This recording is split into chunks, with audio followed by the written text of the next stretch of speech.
The POCO M3 is one of the best affordable smartphones that you can get right now. Kung in stock siya kasi palagi siyang sold out.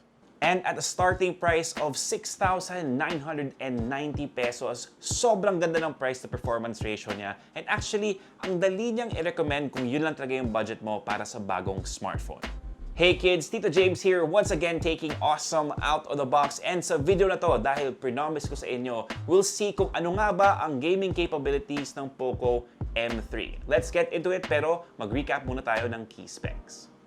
So first, pag-usapan muna natin ang processing package ng M3. It's powered by a Qualcomm Snapdragon 662 processor which has been paired with 4GB of RAM and dalawa yung storage options para sa phone na to. May 64GB which is priced at 6,990 pesos, and kung kailangan nyo pa ng space kasi sobrang lakas nyo mag-download, may 128GB variant for 1,000 pesos more or 7,990 pesos. Sa experience namin, okay naman ang setup na to for day-to-day tasks. So kung mas malakas kayo mag-Facebook or manood ng mga videos namin or sa ibang members ng Tech Mob, definitely hindi kayo mabibitin. May stereo speakers din ang M3, so mas buo yung audio niya whether you're gaming or again, just watching videos. Yung last key spec na pag-uusapan natin sa recap na to is yung battery, which is at 6,000 mAh.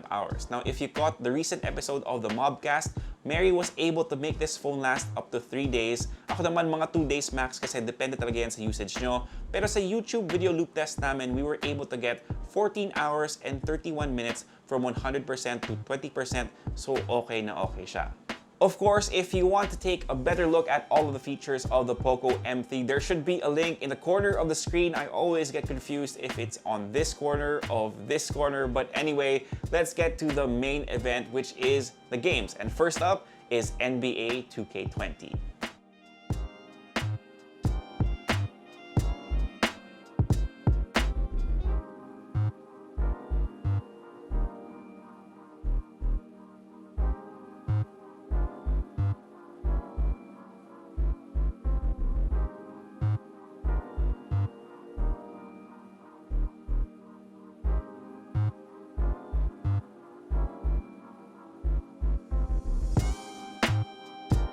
For NBA 2K20, yung gamit ko is yung default settings. Wala akong binago, so mix siya ng mostly low and medium with the uniforms at very high.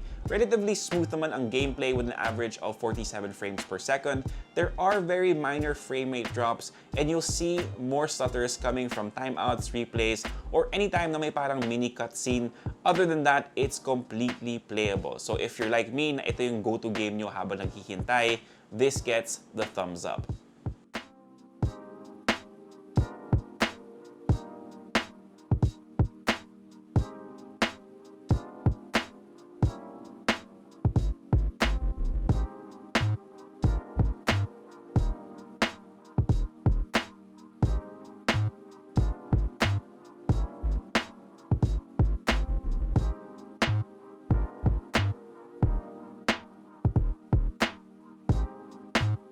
For COD Mobile, capped ang settings sa very high for the graphics and high naman para sa frame rates, which is the settings that we used. Pero ang recommendation ko talaga is go even lower para smoother ang gameplay dahil medyo noticeable yung frame rate drops if you're playing something like 10v10 Team Deathmatch. Even still, it managed to get 35 frames per second as an average, and again, it should perform a little better kung babaan pa natin yung settings.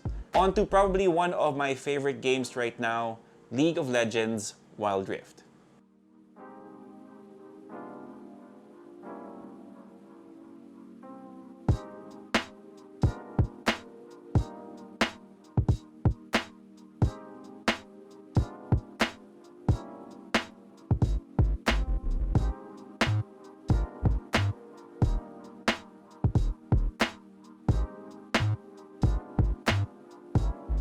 So for Wild Rift, locked ang Ultra preset, so naka-high lang tayo for this gaming review, pero naka-on ang 60 FPS option, and I'm happy to say that if this is the game that you play most of the time, the M3 will handle it without any issue.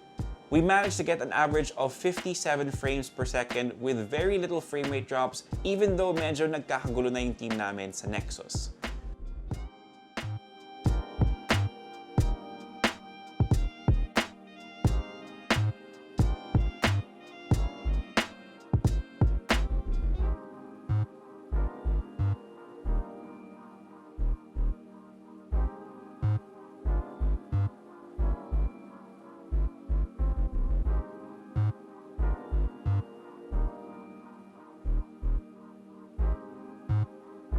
Now, the last game on this list is Genshin Impact, pero after trying it out, hindi na ako nag-run ng metrics. Syempre, ang settings natin dito is at the lowest preset with motion blur and anti-aliasing off to get it to run as smooth as possible. Pero even then, talagang may big drop siya in combat, and even if you're just walking around, and to think, nasa starting area pa lang ako and ganyan na siya. To be fair though, medyo mabigat talaga si Genshin Impact, so if you're planning to play this game, adjust nyo na lang yung expectations nyo.